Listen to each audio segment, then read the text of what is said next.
In the heart of the state-of-the-art, at the dawn of the next stage in entertainment, you found No Proscenium.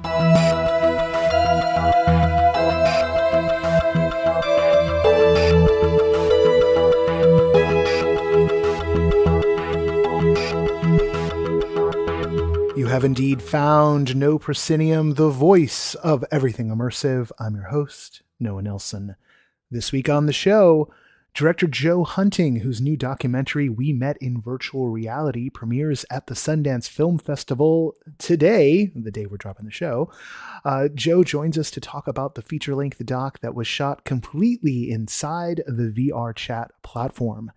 Then Dana McGarr and Risa Puno join us to talk about the Black Immersive Creators Grant, a $10,000 award whose deadline is coming up on February 28th. And our own Kathryn Yu swings by for a discussion about what we've been checking out as part of Sundance's New Frontier.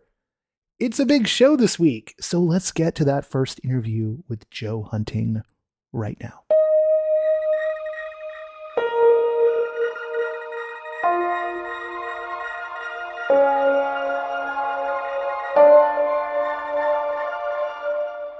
Joining us now is Joe Hunting, director of We Met in Virtual Reality, a documentary making its debut at the Sundance Film Festival this week that brings the viewer inside the vibrant VR chat community and shows off some of surprising sides of this world by following the relationships of individuals who met in VR. Joe, thanks for being on the podcast.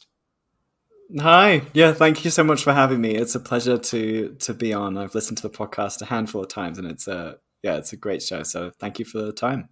I first became aware you were doing this because our mutual friend Fiona, Jen Wilson, told me about what you were up to. And I think we were talking a few months ago. And I'm just sad, we were so slammed at the end of last year that I didn't get a chance to talk to you like back in November when you're doing this. But I'm so excited that you're in Sundance. That's so cool. Yeah, well, I mean, yes, I think since we last spoke, we got accepted into Sundance, and that's brought a lot of opportunity and excitement for the film. So I feel, I'm glad that we were able to talk about that because prior I probably would not have been. So yeah, I'm very excited, and I'm glad that Fiona was mentioning the film. Fiona is in the documentary, and it plays a very important and key role in the New Year's sequence. So yes, I love Fiona. Now, you've been working on this since December of 2020, but when did you first jump into the world of social VR? I got into social VR in the summer of 2018, and the kind of curiosity around VR chat specifically was around this article that I'd found. And in the article featured a handful of quotes from VR chat users discussing their experiences and reflecting upon the kind of profound relationships that they'd found in VR chat and social VR in general. And I think at that time I was studying film and also was playing a lot of games and had a close connection with online communities myself personally. And it just brought a lot of interest and excitement in me personally, and immediately kind of jumped into VR chat, curious about those questions, and asked VR chat users about their experiences, and explored those quotes in a storytelling format in film, and released my first documentary, A Wider Screen, in the beginning of 2019, and from that found so much inspiration and love for the community as well, and what was being found in that experience and in social VR. So it kind of led me down a path that I've been walking from the summer of 2018 to now in the start of 2022 with this feature film, which is kind of an all-encompassing documentary that features every curiosity and kind of everyone that I really was passionate about representing.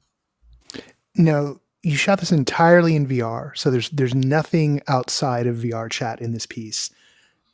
But the structure of the film still really hews to a very familiar kind of anthropological documentary form by following just a few sets of characters, giving them arcs and interweaving their stories. Why was that your approach for what is, in in so many other ways, such an unconventional world? Well, I think, first of all, the decision to not rep or show any real life imagery of the subjects of the film was one that came whilst I was releasing my first short films. In those short documentaries, you see the physical representations, the physical flesh bodies of the subjects of the film. And I got a lot of reactions from people that was their favorite moment. And that moment was a moment that really changed and influenced the way that they saw the stories and the subjects in VR, in the documentaries. And it was in reaction to those conversations that I felt people were not seeing the subjects of the film the same authentic way that myself as a director was seeing them. And there was a magic that was lost in, I think, seeing someone physically in the headset behind the avatar. And so the decision to not shoot any real life imagery for a feature documentary was very intentional, because I think there's a magic you can find in seeing an avatar on a flat screen documentary and just, really connecting to that voice and really connecting to the body language, and sign language as well in a virtual setting. And so I was very passionate about that decision, and I'm really proud that, I think there is a magic in that in the film, and, was important in my directing.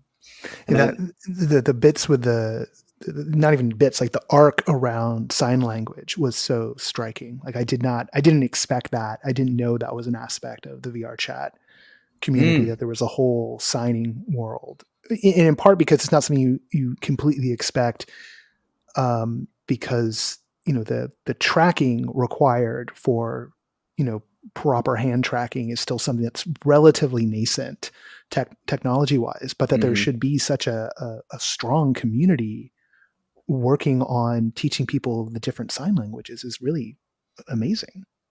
Yeah, it is amazing. It is absolutely striking. And I think the desire to communicate and the desire to teach and just the fundamental attitude of the Helping Hands community and Jenny as a teacher who is appearing in the documentary is just so inspiring, and I think so shocking for audiences who are just learning about this space for the first time. The Helping Hands community was the first community I filmed with, and I was really passionate about representing their attitudes towards VR and the positive impacts in terms of education and accessibility that they had. But also just representing the deaf experience in a film. It is an underrepresented story that, I had the ability to share in a film that I think people would not expect that to be shared. And, there's moments in the documentary that surround that community and a deaf character that are very profound and present a truth that was really important to that person, and also I think just the human condition and overcoming emotions in general.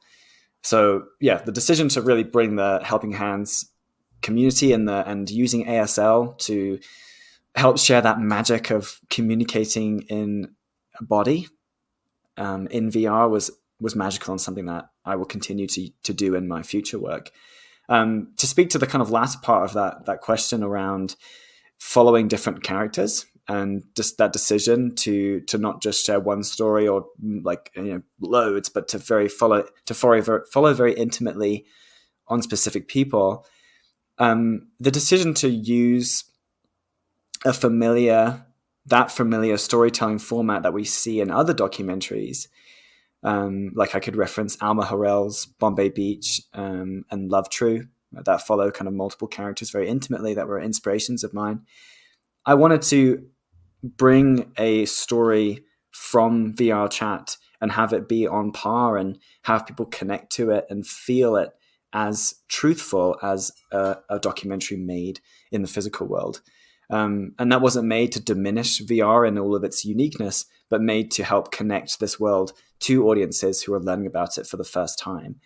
So the decision was made in that context, I would say, in kind of accessibility and bringing in a story that is so unfamiliar, bringing an unfamiliar story to the familiar world of cinema and film.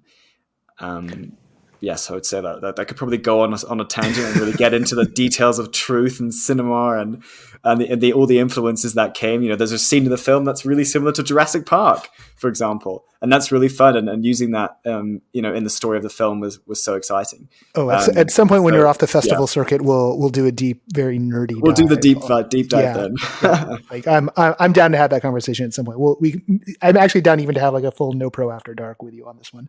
That said, we are at this inflection point with all things virtual being under the microscope again, thanks to renewed interest by Silicon Valley. Like just today on Twitter, I saw people dragging the Decentraland people for talking about what looks like a very inept rave on their platform. And it just made me kind of giggle because I know how elaborate things are in VR chat.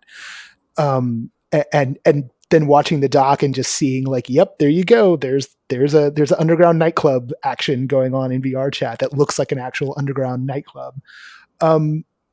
What role, as this is all spilling out into the mainstream press, not just the mainstream tech press, but into the culture press and everything as a whole and the finance world, what role do you think your doc could play in this larger conversation we're having about the metaverse? Verse. Yeah, I think you just defined the metaverse in like the best way possible. It's so speculative and mysterious that I think the long echo speaks way too much truth there. And I was just goofing around. I didn't even know I was going to do that till I did it. So. Well, yeah, the metaverse is such a confusing and conflicted term now. I don't even like to use it because I think it brings a confusion around the film. I usually just say VR. And speaking to that, I hope that We Met in Virtual Reality presents and shares the existing reality and the existing world already happening inside VR chat. That has been happening for at least 2 years already. There are massive communities that gather every day of the week to hold events and create and share and just be together in virtual worlds. So the concept of metaverse is very much happening and existing. I think that term obviously has a lot of financial truth attached to it, and having kind of an established economy, something that is familiar with that term, and that's something that I don't think we've really reached inside VR chat, to be specific. So I think when that comes in, that term will speak more truth in VR chat's context. But in terms of just being together and socializing and traveling and just the fundamental experience of social VR, it's very much existing and happening. And I hope the film will just ground people in what that is like on a very emotional level, without getting shrouded in speculation and weird videos that we're seeing come out that are completely disassociated and are not speaking from the world, but speaking very much from the outside perspective. It was important to me to represent VR from within it and speak from it, from a place of honesty and transparency, rather than from a place of this is what it could be, or this is what the potential is, but actually just reflect upon what has happened and what is happening.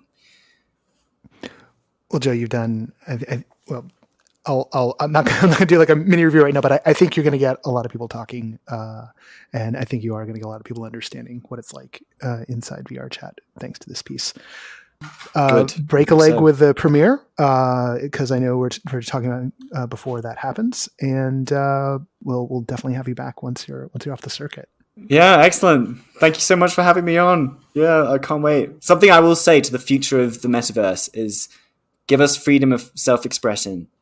We want to express ourselves. That's the one thing that I get upset about with the metaverse, is I want to be expressive and free. There you go. There's my closing statement. But it's been a pleasure, and I look forward to the next time we speak. Speaking of VR chat, those who are interested should go over to everythingimmersive.com. That is our searchable website for, well, everything immersive.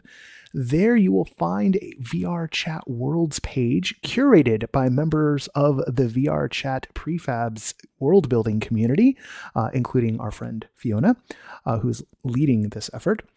There are pages for those who maybe just got a Oculus Quest over the holidays. There are top 10 lists, and this page is going to be updating on the regular for the foreseeable future.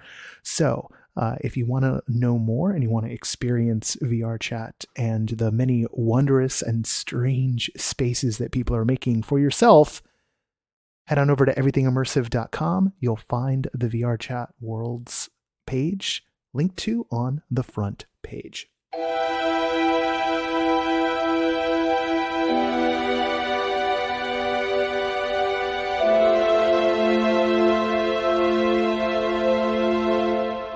Joining us now are Dana McGarr and Risa Puno. They are two of the board members of the Black Immersive Creators Grant, which is embodied on the Artisan platform and whose deadline is coming up soon. The grant has a $10,000 you don't call it a prize because it's a grant, but a $10,000 value that is going to be given to a Black immersive creator. Dana is the founder of New Suns Collective, a DEI strategy consultancy, and has a background in arts administration and program development. And Risa Puno, who should be familiar to a lot of you, is an interactive installation artist known here in Immersive Land as the creator of Privilege of Escape. Thank you both for joining us on the show this week. Thanks for having us. Yeah, ditto.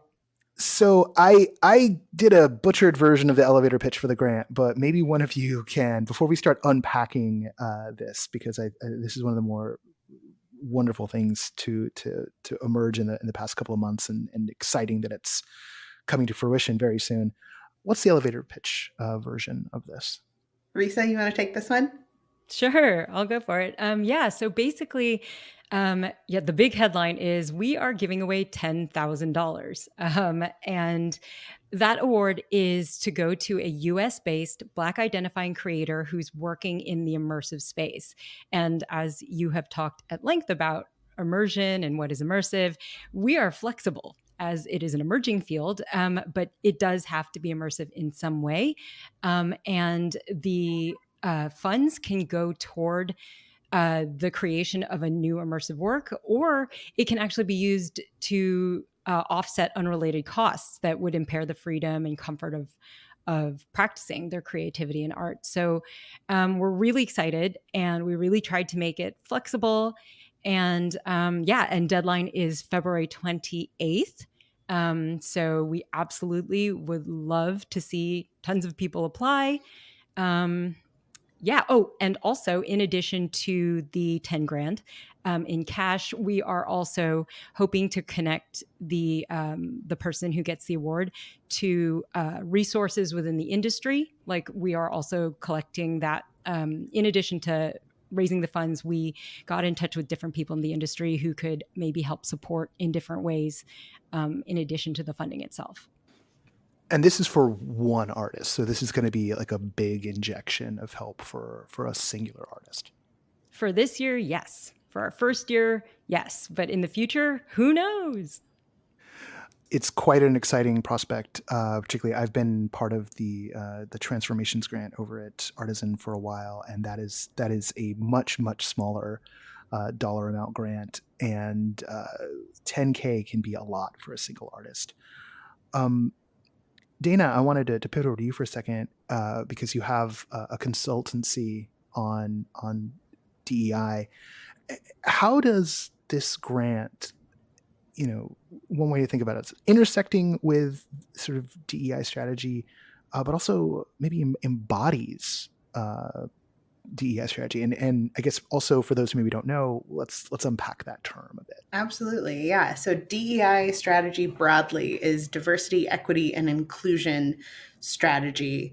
My philosophy when I go into organizations or work with people is I want work to suck less for people with marginalized backgrounds or marginalized identity points.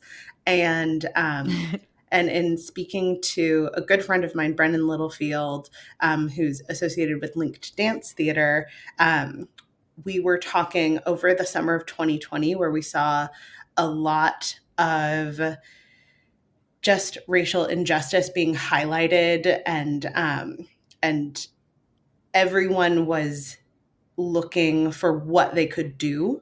This was kind of a boiling point for this in our culture. I think that it would be really hard to not associate that particular summer with racial justice. And in a conversation, I am not particularly well versed. I've gotten a lot more well versed about the immersive world since my involvement in this grant, but learning that this world is not as diverse as it could be, that there aren't as many Black creators as would be, desired.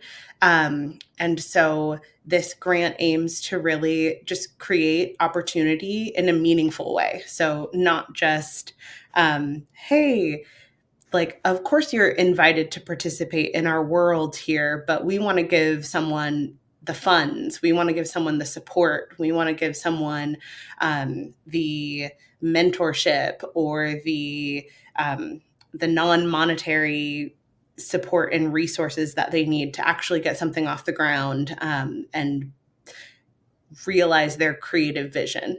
So that's kind of where DEI comes into this grant, is making opportunity and changing some of the ways we've seen things done in other areas. And I am just so happy to be on this board because not only are we able to provide the opportunity, but we're thinking really deeply about the way that this grant is structured, the way that the review process will work, because we want equity to be a part of every decision that we make as a board. Maybe drill in a little bit there. So what's your process going like that's, say, different from a process that people might be familiar with? Grant application and review processes, they look differently for every single grant you could find, but something that is kind of a best practice that we're thinking deeply about is how we review and make it so that we can be as objective as possible and are not swayed by any of the biases we may have as board members about where people are coming from or who they know previously, but just looking at the strength of the proposal. And so we're doing things like creating rubrics and talking really in depth with each other about defining terms so that when it comes to the review stage, we have clearly communicated with everyone who has a role in that what these things mean, so that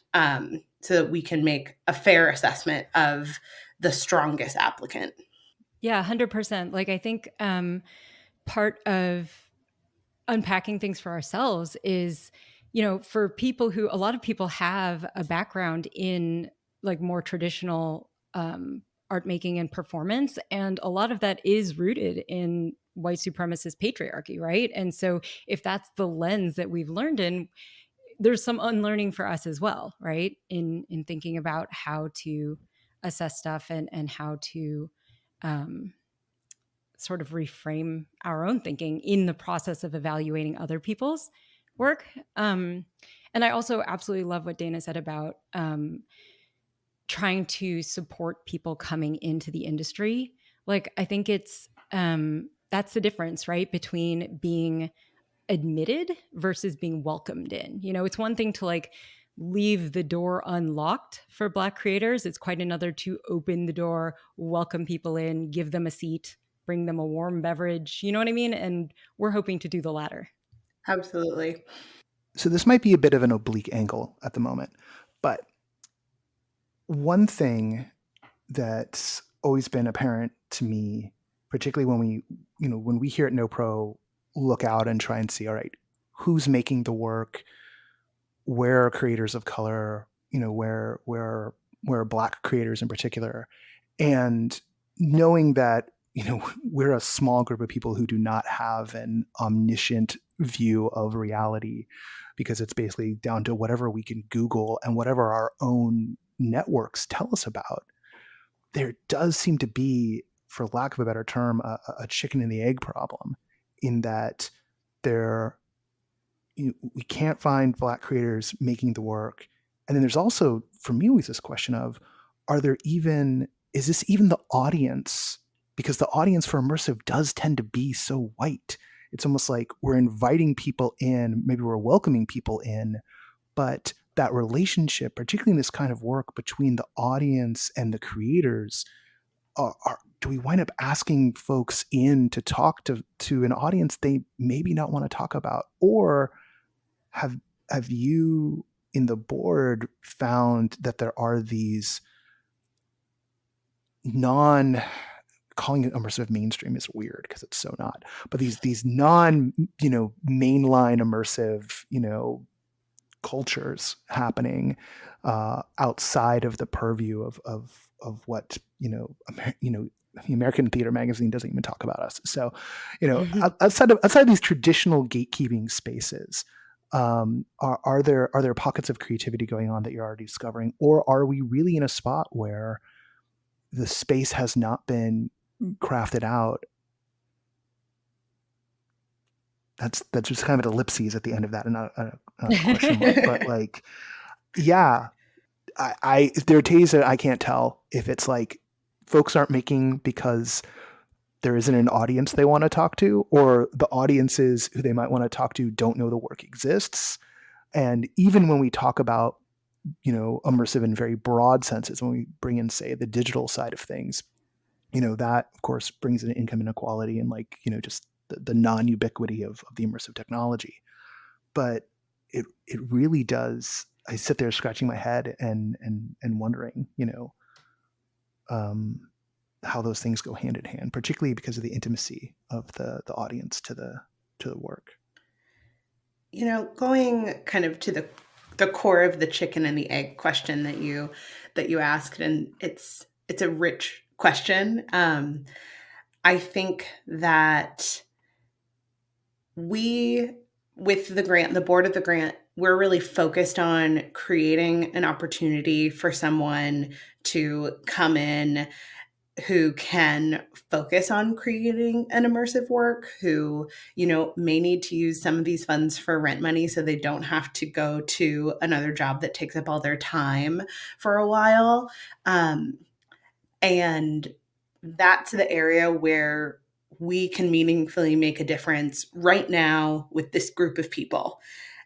I don't think we can know what we don't know. I don't think we can know the extent of what's out there, where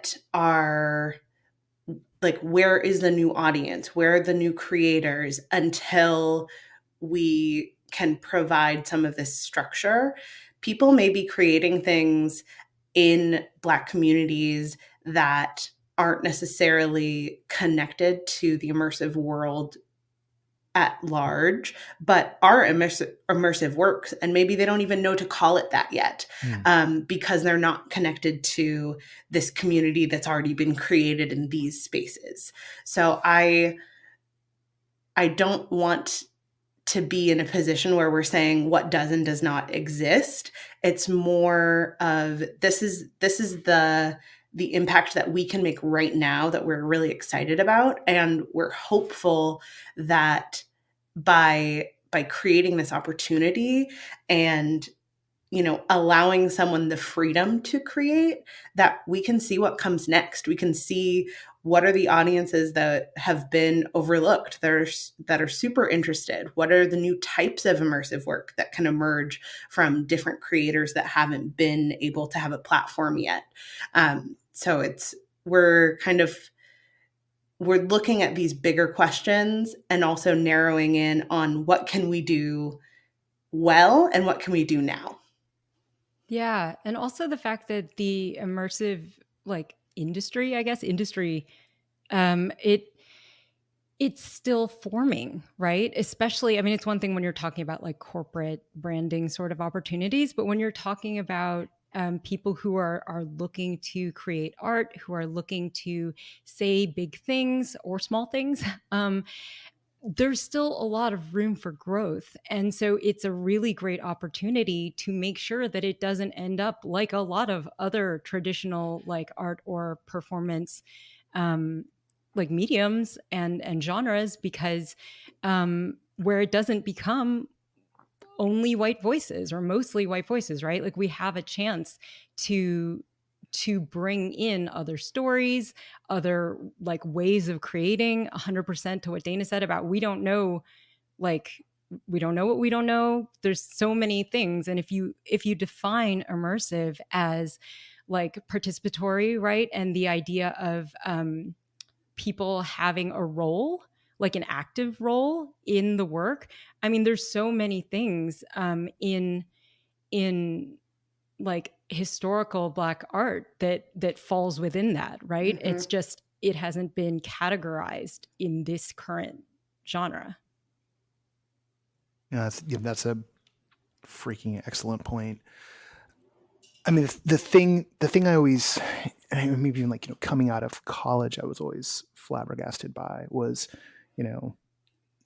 your world starts to shrink the older you get because of your social connections. And America is such a racialized society, such a racist society, in a way that's sufficiently unconscious that a lot of people freak out when you point it out to them, right? We've watched that for the past couple of years, happening constantly, front and center in our culture, in a way that it was, merely running as a constant background process, and in the mainstream media, at least.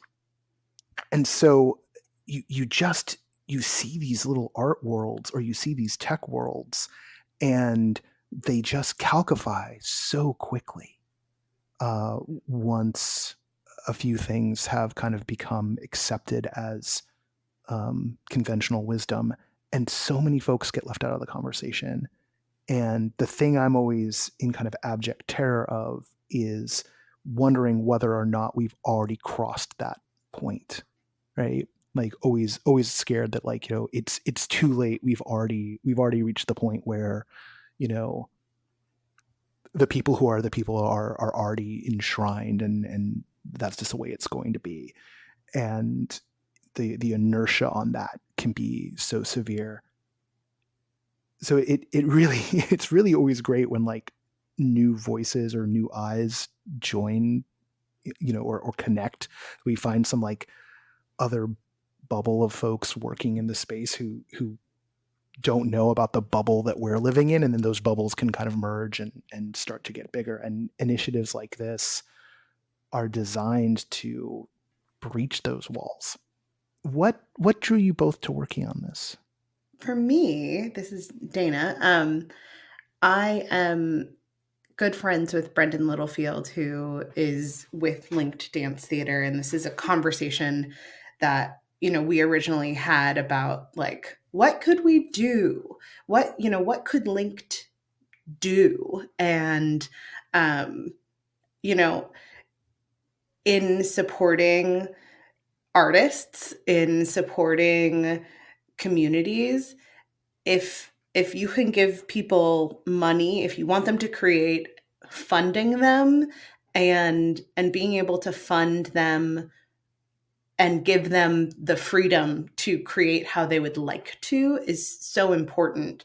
And so it all really just started with a conversation and I'm losing my train of thought here, but we're excited about being able to just do something, give something material. It was important to us to not have restrictions on this fund usage because we know that, again, we know that we don't know, everyone's story. What is hindering any given person from creating and entering the immersive field? So we wanted to make it as accessible as possible to, meet these grant requirements that, and just get to the making of it. 100%. I'm with Dana on all of that. I think another reason why I personally was really interested in being a part of this is, as a non-Black person of color, I think that solidarity is so important, and I am here for it. I was like, this because it's important, because I want to see the immersive world get like more awesome, and I believe this will make it more awesome. And to speak to what you were saying a little bit ago, Noah, about worrying about calcification and worrying about whether it's past that tipping point, I refuse to be intimidated by that, because I think that if you look at even just like historical activism, right? Like if people got intimidated by that, change would never be made.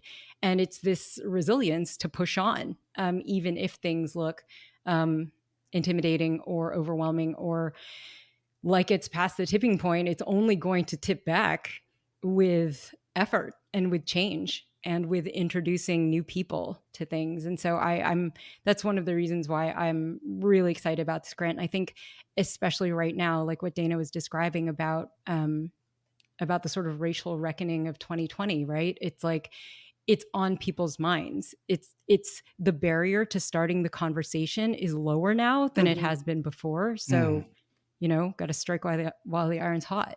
Yeah, I completely resonate with that, Risa.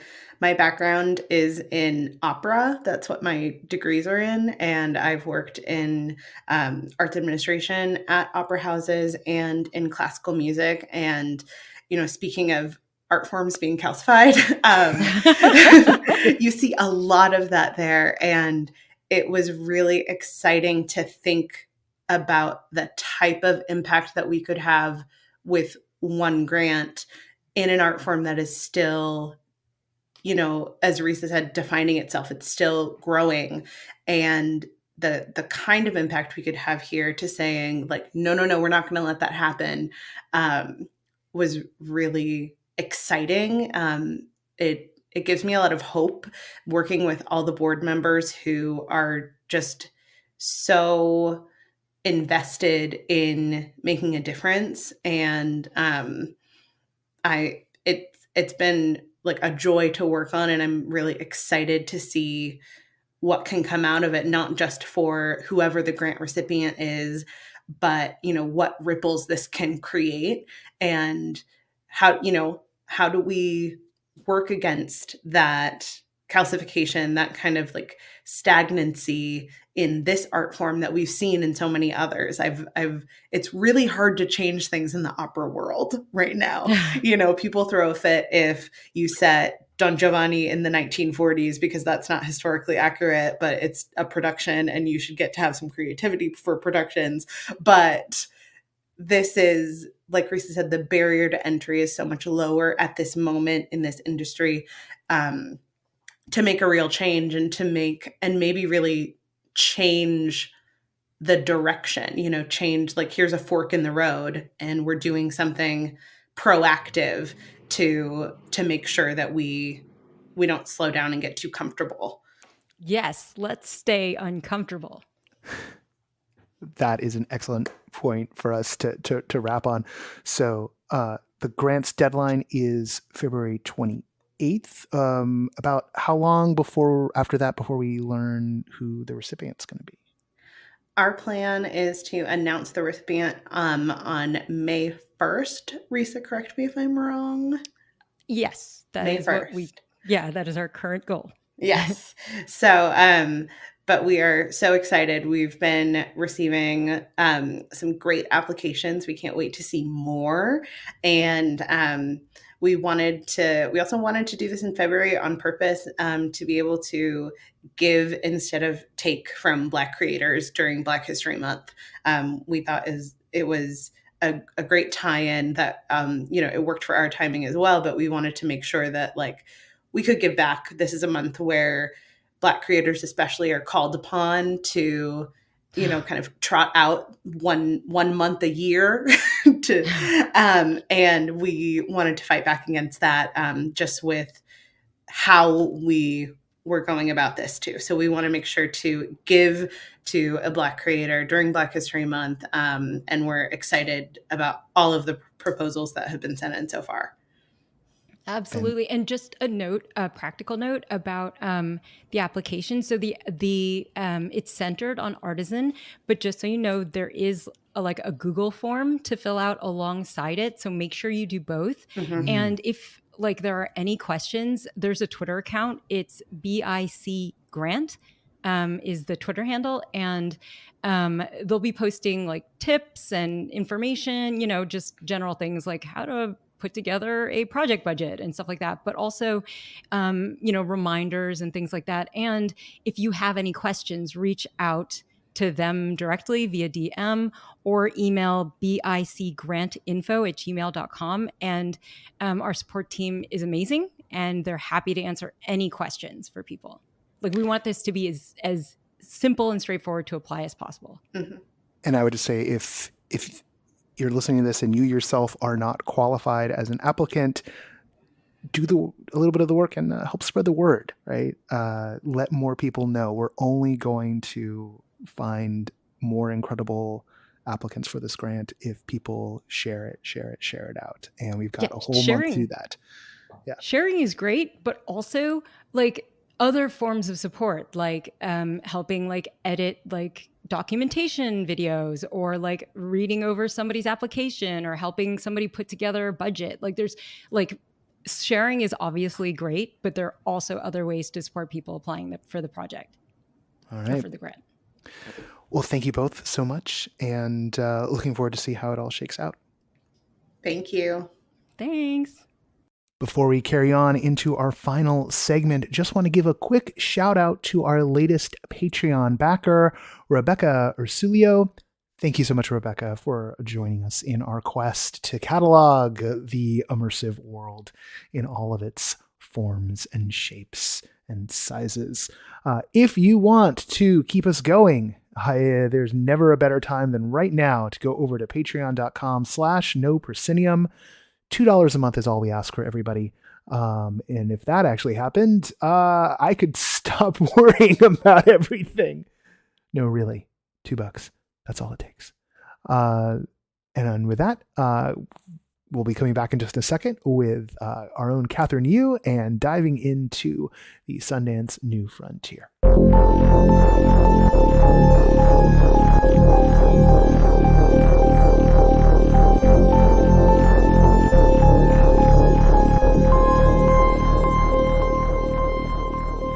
Joining us now is NoPro's executive editor, Kathryn Yu. Hello. Who, like me, is on the Sundance beat this year. And always. My face hurts. Yeah, we were just going over what we've both done in time, and Kathryn has done everything except for two things on the list. So that is a total. And mind you, the press preview was literally yesterday as we're recording this. I think it was a day or two ago. Yeah, but still. Yeah, it was. No, I guess it was Tuesday. It was 2 days ago. Yes. So there are 15 things. Kathryn has done 13 things so far. I think I've done 4. Some of which we've done together. And yeah, so but just okay, so let's start with a little bit of overall impression. We're dropping this on Friday the 21st. The festival proper started yesterday the 19th. This, I believe, is going through the 28th. So you've got 7 more days. Explorer passes, which get people onto the New Frontier spaceship, gives them access to the Sundance shorts and and some of the indie TV stuff, I think. But this entire collection of material that is, some of which is computer only VR, some of which is web browser, a fair chunk of which can work on the Quest, even a lot of the Quest ones. There's a couple of mobile phone pieces. Worth the $50 if this is your jam? What do you think, Kathryn? I think if you are into the potential for what can be done, especially if you're like a VR head like me, I mean, if you have a Quest 2, 5 of the pieces will just work on your Quest 2. Some of them are more interactive, some of them are more like film. There's also a bunch of stuff where I think they made a conscious effort for it to work in the browser, and I actually thought for some of the pieces it was a better experience just looking at it through the browser. So in terms of comparing it to some of the other festivals where you really need a gaming PC setup, there's only like 2 things that actually require a gaming PC setup. Everything else is accessible if you have a laptop and a Quest 2. All right. And so that means for all those people who've gone out and, picked up a headset over the holiday because they were available everywhere. Maybe you couldn't get a PS5 or an Xbox and you're like, oh, this Quest is here, this Best Buy checkout, and like, why? Oh, it's in my bag. Maybe if you had that experience, maybe if you're someone who's been thinking about developing work, sounds like $50 for an Explorer Pass, run around on the weekend, pretty good value. Okay. On that note, let's dive into some specifics, starting with one of those pieces that is available on the Quest 2 and not the Quest 1, and that is On the Morning You Wake to the End of the World. Quick disclaimer on this one. Michaela Ternaski-Holland is the impact producer on this piece for Games for Change. Michaela also often works with us here at NoPro. So in the family, not that ever stops us, although I believe both of us really liked this one. So congratulations, everybody. This time we don't have to have an awkward conversation about someone we like's work. Kathryn, tell us about this one. So this is it's based on a historical event where the residents a very recent historical event. Like 2018, I believe it was. Yeah. Early morning, the residents of Hawaii got a alert on their mobile devices that it was a missile alert. Basically, they all assumed that this was a correct, real, accurate, one of these war games scenarios where you're like, oh yeah, whatever, the government, this can't be real, this can't be real. But to the people who woke up that day, it felt real, it looked real. It said this is not a drill. Yeah. Like the text message was ballistic, something pretty close to just ballistic missile inbound, find shelter. Like take cover now. Take cover now. This is not a drill. And right. In that kind of Amber Alert way that everybody got it all at once. So if you were sitting next to somebody, their phone went off, and the citizens of Hawaii are used to getting, for example, tsunami alerts, or they're used to like having hurricanes sweep through. But this, I think, caught a lot of people off guard. And, if you don't know anyone there, if you haven't been to Oahu, you don't necessarily think of it as like, oh, there's a lot of active military stuff going on, like Pearl Harbor and all that is there. I have a friend who grew up on Oahu. Her parents still live there. I've been to her house. And so as they were showing everyday people's reaction to this, like I recognized scenery and that mountain range and the highways they were showing. And I was just like, it's terrifying. And I think the creators did a great job of kind of looking at different people's reactions and, for any kind of event like this, who you're with when you get the news, where you are when you get the news, by instinct, where are my parents, where's my kids, where should I go? All of that is kind of embedded in this, and it's done in such a way that you really feel a connection to these folks who are being interviewed about what their experiences were like that day. Yeah, there's the team behind this is also the team behind Notes on Blindness. which was one of the first documentary style pieces in VR that got a real buzz years and years ago at the beginning of our VR renaissance. And this one, it just does such a good job of, like I do admit that like at times I lost track of like who was saying what because of the way it was presented, but the full sweep of what was happening just took something that like I remember the day it happened and kind of being like, whoa, what a head trip, right? Like that's got to be kind of bad. And then being like, okay, well that happened, right? Like no harm, no foul. And learning that like people went into full on panic, were taking these like extraordinary measures. Like I don't want to give away what some of them are because it's really, you sit there and go like, they did what? And that like everyone just kind of lost it. And they knew they had 15 minutes, right? It's like a good morning. It's 15 minutes till the end of the world. Do you know where your family members are? No one had a plan for this kind of thing? And if you think about it, what kind this of is plan one do of the you most have? isolated locations on the planet. So, I mean, here in California, I'm like, oh yeah, I don't know, find someone with a basement, drive out to the desert. Not really possible in a remote island chain. But you're also not going to get out to the desert in 15 minutes. I know. Like the highways is going to be packed. Like the truth is like we get the ballistic missile alert, if it's actually coming in. It's just like, oh, well, it was a weird run, right? That's my sort of fatalistic angle on it. But what I think is amazing about this piece is like, it dredges up all of this. It also brings up the fact that we've got these nuclear arsenals out there that can just like wipe us all out in a heartbeat that we don't think about on the regular anymore because they're not front and center in the news cycle. And yet here it is. Here's the potential.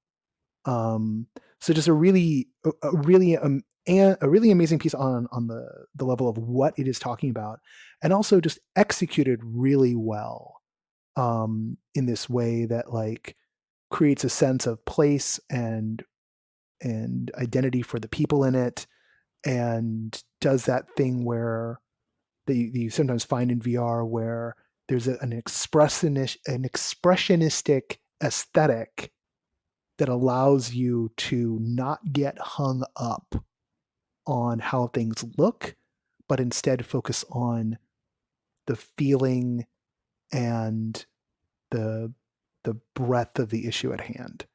And so just a really kind of stunning piece that way. But also keeping it really personal as you're with these people who are trying to figure out what they're to do, like in their bedroom. Yeah. So fantastic. And I think this is technically labeled Chapter 1 Take Cover. So I really hope that they're going to keep working on this project and we'll see future chapters coming out soon. Yeah. I think there's going to be more. And there's more stuff. I kind of want to like watch it again. There's an amazing line at the beginning of this that's like a saying in Hawaiian that's broken down for us. And it's this really interesting meditation on like how we experience time, or like how it's anyway. Yeah, check it out. I'll dig that one up. I may even take it up for my written notes on it. You just got done with seeing 32 Sounds, which is a feature-length doc from documentarian Sam Green. This is a follow-up to a piece that Sam did last year called 7 Sounds. Sam Green is first came out on my radar as the documentarian who made the Weather Underground documentary, which that was, oh my God, going on 20 years ago now. Probably about 18 or so years ago. You're fresh off that one. So yeah. What is it? Tell us about it. So I think we're going to find this. To me, it seems like there's some sort of thread through multiple pieces that I've been seeing at New Frontier around memory and time travel. And so 7 Sounds, after a brief introduction, Sam Green and J.G. Sampson, the musician, kind of implored the audience to put their headphones on and close their eyes and just kind of listen. and it felt a lot more analytical. This is actually, to me, this feels more like a true documentary where there's visuals and we're exploring 32 sounds, but we meet a lot of really amazing people along the way. And Sam also shares some information about his personal history. And for one of the subjects of the documentary, we actually come back to her multiple times as she's working through what turns out to be the loss of her partner after they'd been together for 40 something years. Um, Mm. and it's just a really interesting way to explore kind of the human condition and the human experience, but through the lens of sound. And they go to all sorts of places. So there's a mention of 433 by John Cage. Sam also stitches together a bunch of just people who are famous but reacting to, I have to sit here and have this person record silence because I need room tone for post production. There are lighthearted moments. There are moments that are just absolutely fascinating and kind of like I got chills a couple times where there was an interviewee who was a sound scientist who came across cassette tapes of his 11-year-old self talking to his future self. And we, the audience, got to hear what the 11-year-old version of him said to the future version, and the future version was reacting. There was also a Lebanese musician who happened to be recording during, I don't remember the exact date, but he was somewhere in the world, and while he was recording, there was a bombing. And he just let the tape keep rolling, and like he was able to share that tape with a lot more people through this documentary. We also meet the deaf sound artist Christine Sun Kim. We meet a Foley artist. We meet some other musicians.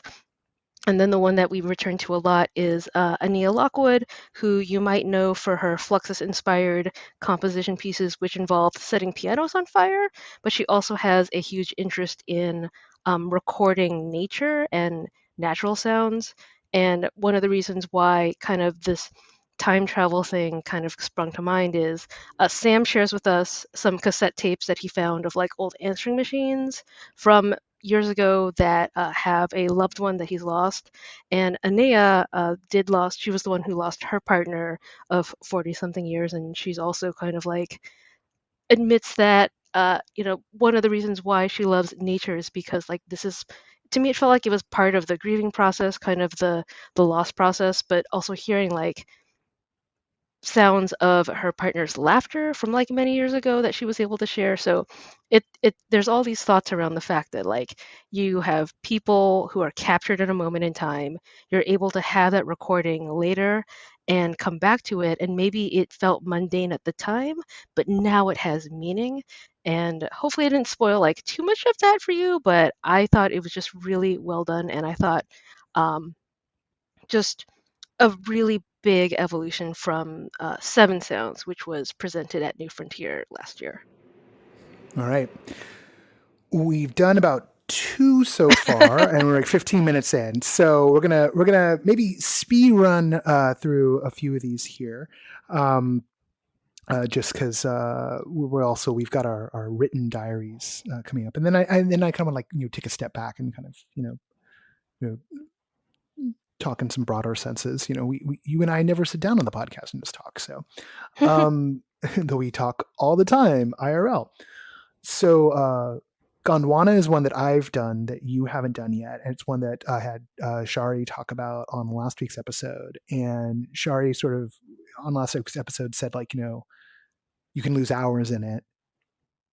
Yes, you can. Oh, wow. Like I think I only spent maybe like 15, 20 minutes in. I have a short attention span when it comes to many things in life these days. That's something that the pandemic has definitely put back into me.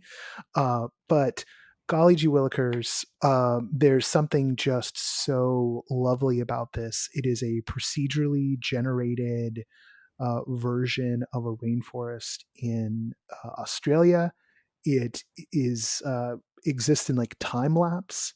So every like 12 or 13 minutes or so is functionally a year. There are moments when like time very clearly speeds up. So it's not consistent. It's not like, a steady pace of like day-night cycle, but it's like there's day-night cycle, and then kind of lingers for a while. And then there's a period where like it's spinning, speeding up really quickly. So like, the sky is moving very fast. Like you're in a planetarium show and it's day night, which is always exciting. But it's also just meditative and beautiful and just pure traversal. But also you can just find a spot and chill for a while. And I found myself at one point just sitting on the beach looking out at the sunset for like a good, I don't know how much time, like you lose all sense of time. And to your time travel theme, I think that's in here. Let's pick through a couple others. You mentioned, did you say that Child the Vampire left you crying? Oh my gosh. So I haven't seen this one, so don't. Okay, don't well, spoil just it. in general, it's about the 1947 partition of India and Pakistan. Oh. And the setup is that you have a Hindu character who's talking about his journey and a Muslim character who's talking about his journey. And the conceit of it is that they're old friends sharing chai and playing a game together and kind of, I don't know if reminisce is the right word, but kind of going back to what it was like to become a refugee. Mm. So just bring your tissues because, yeah. Okay, and that's one of the pieces that's available on Quest 1 or 2. Yes. Another one, and that one. So we'll do a little speed run of the stuff you've seen. This Is Not a Ceremony. Tell us about that one. Another one where, based on a true story, some tragic events. So you get to hear the stories of these two real life Indigenous men, but there's also, I guess, on the site they're called trickster poets, but they kind of act like hosts or commentators where these two Indigenous men are also kind of reacting to the story as you're also watching the story. Plus there's stuff in here around kind of a creation myth. It's just really lovingly well done and I think has a lot of interesting stuff.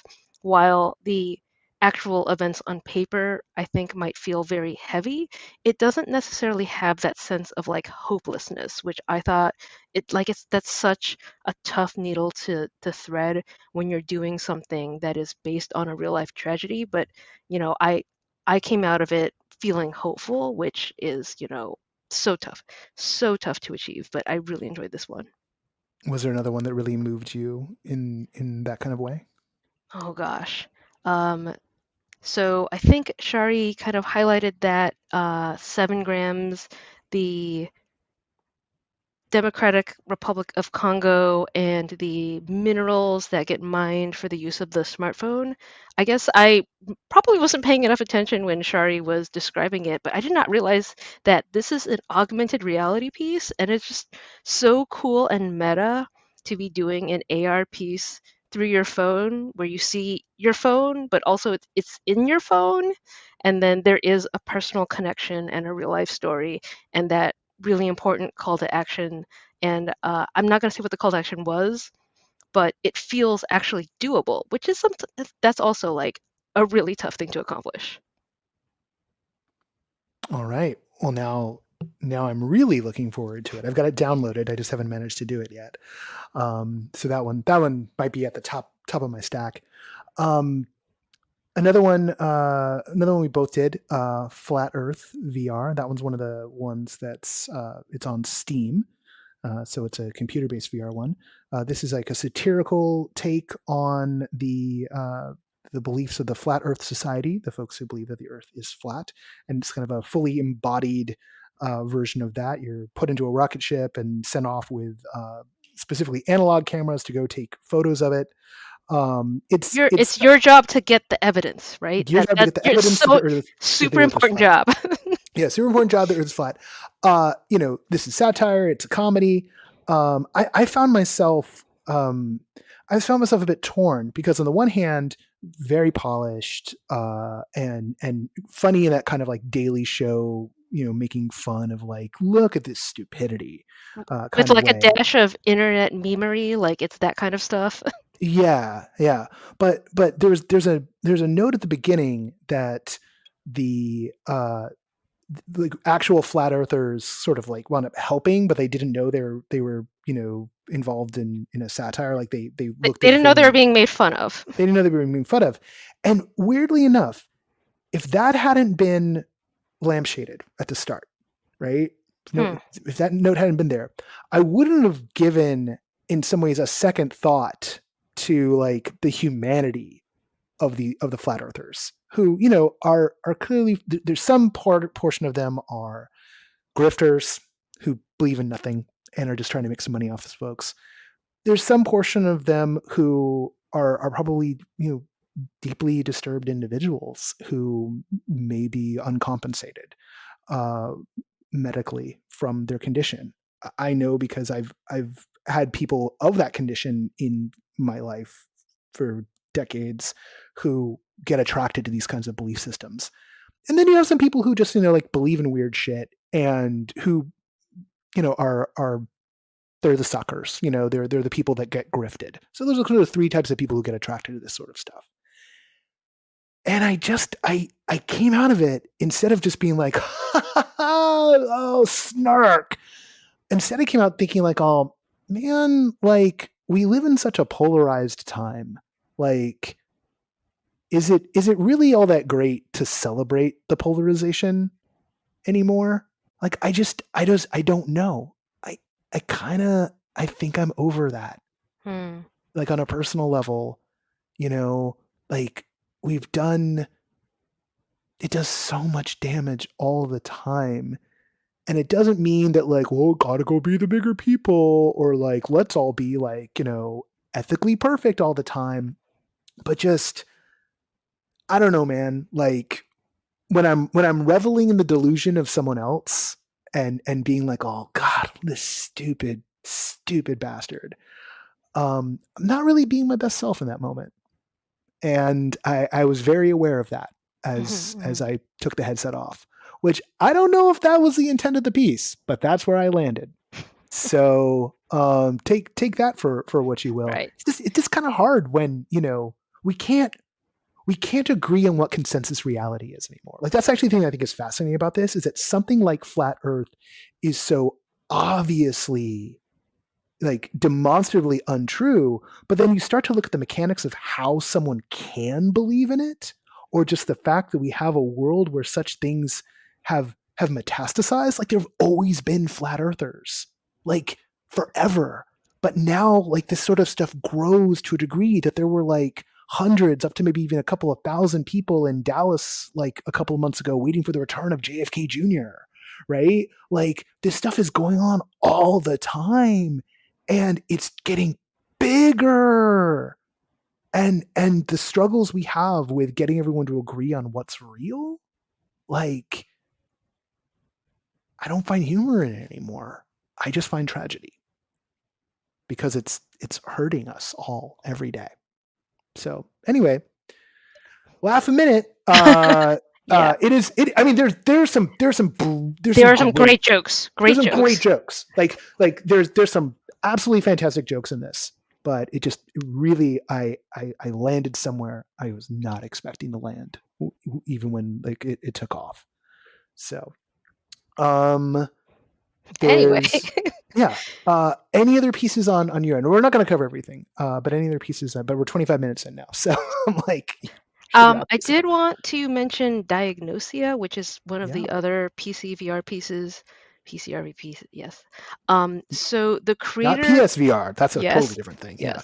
So the creator of this actually was incarcerated in a military-operated internet addiction camp, and he's recreated a version of that camp in VR, and it's documentary, but it has a lot to do with first-person games and walking simulators, because he is forced to keep a journal, and you are able to pick up pages from his journal and have him talking about the other people who are in the prison with him, the things that he's being forced to do, trying to like he and another prisoner try to like scheme their way out. They really want to escape, and being able to kind of walk around in his memories.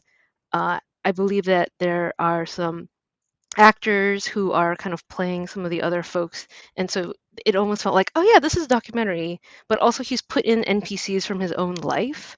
And so the way that they treated him and the problems that he was having, and then at the end, you end up in a recreation of his bedroom where he has documentation around who created internet addiction and these internet addiction camps. And surprise, it's like the same people who say that this is a big problem are also the ones charging a bunch of money to fix your child. So another one where it's like pulling from the video game playbook, but also the documentary playbook, and it's all done in VR. So I thought that, I haven't seen anything like that for a while. The only thing that I can remember from recent memory is We Still Live Here, which I think was like a couple film festival cycles ago, but always interested in seeing people kind of taking from that video game toolbox. And he himself acknowledges the irony that he made something that looks like a video game in VR to talk about his time in video game and internet addiction jail. Fascinating stuff. Fascinating. That one, I think that's now number 2 in my queue. I think now it's 7 grams, and then that will be the next 2 things I crack into.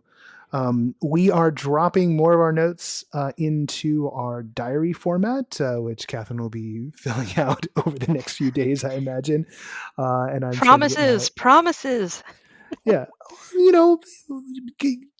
eventually until the end of the run. Like you don't have to deliver now. I deliberately changed the newsletter. I was gonna say like Thursday, and like I woke up this morning and sent it out. I was like, nope, I'm just gonna say like going alongside. I'm not. But we're running around. Well, originally I was planning that we were going to have like a broader talk, but we've been at this for 28 minutes now, and we have a couple other segments on the show. So I think this will probably be the last segment of the show too. I think we'll probably leave it at that, and then maybe you and I will get back together in a few weeks and kind of talk about how the year's been kicking off so far. So I got to say, I came into the top of this year pretty shook. I think everyone can understand why, at least longtime listeners can. And now I'm starting to like get back into the cycle, and having a really approachable Sundance this year is really helping, just with my own mental health, but also I think giving me some hope about where all of this is headed, even as the broader world is kind of off the rails. Cool things are happening. People are making interesting stuff. It is always good, to see that. Hell yeah. All right, Kathryn, thanks for dropping in. Adios.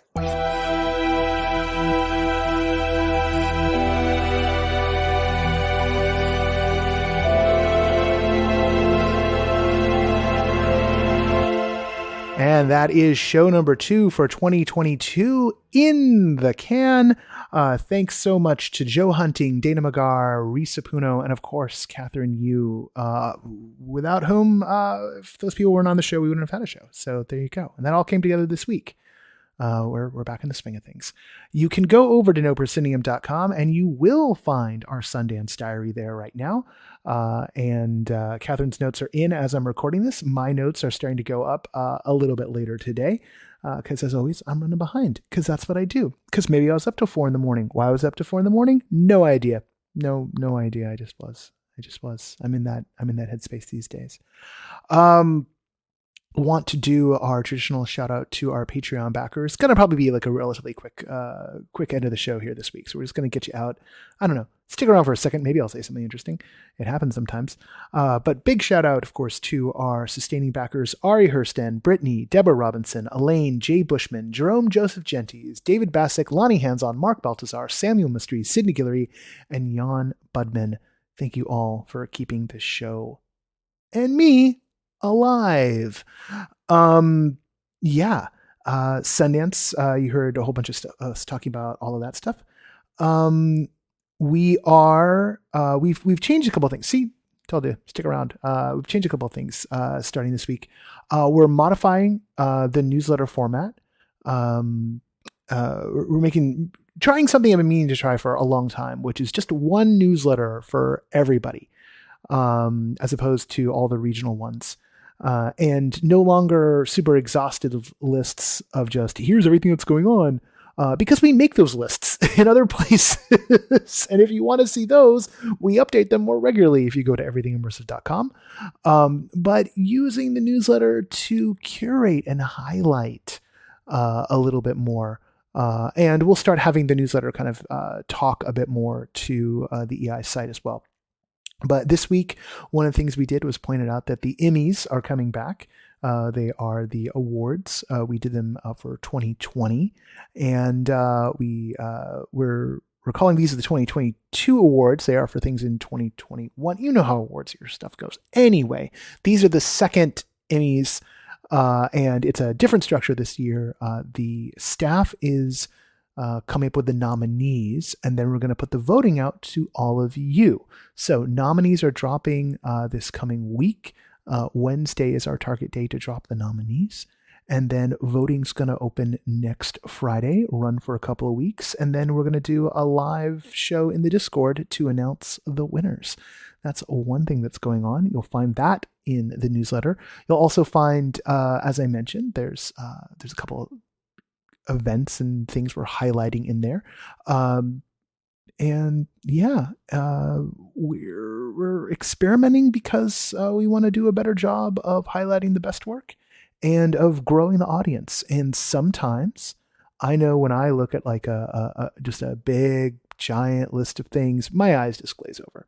So going to try and do a better job of teasing out the stuff that deserves everyone's attention. While also, because we know we serve a lot of specific regions, making sure that we're serving those regions and that we're serving them in a timely fashion. That's the other fun thing about going to one newsletter a week for everybody. If something big happens in New York on a week where we weren't going to do a New York newsletter, well, we're not going to wait anymore. It's just going to be there. So there you go. No more waiting. No more waiting. Did have one person be like, "Oh, I want an exhaustive lists and I'm canceling my Patreon." I'm like, okay, cool. We're not providing what you want. That's fine. Everyone else seems to be okay. So yay. That's on that. Anyway. Yeah, I don't know. It's things are still just deeply weird. So we'll keep on experimenting until things don't feel deeply weird. One day, maybe. Let's do the credits. Associate producer of this podcast is Parker Sella. Music for the No Proscenium podcast is by Chris Porter of the Speakeasy Society. Special thanks to Siobhan O'Loughlin for voicing our intro. Kathryn Yu is the executive editor over at No Proscenium, and we'll get back to doing headlines at some point. Don't worry. Those aren't gone forever. Just got to get back in the swing of things. This podcast is produced, edited, blah, blah, blah, by yours truly. And until next time, thank you for wearing the mask.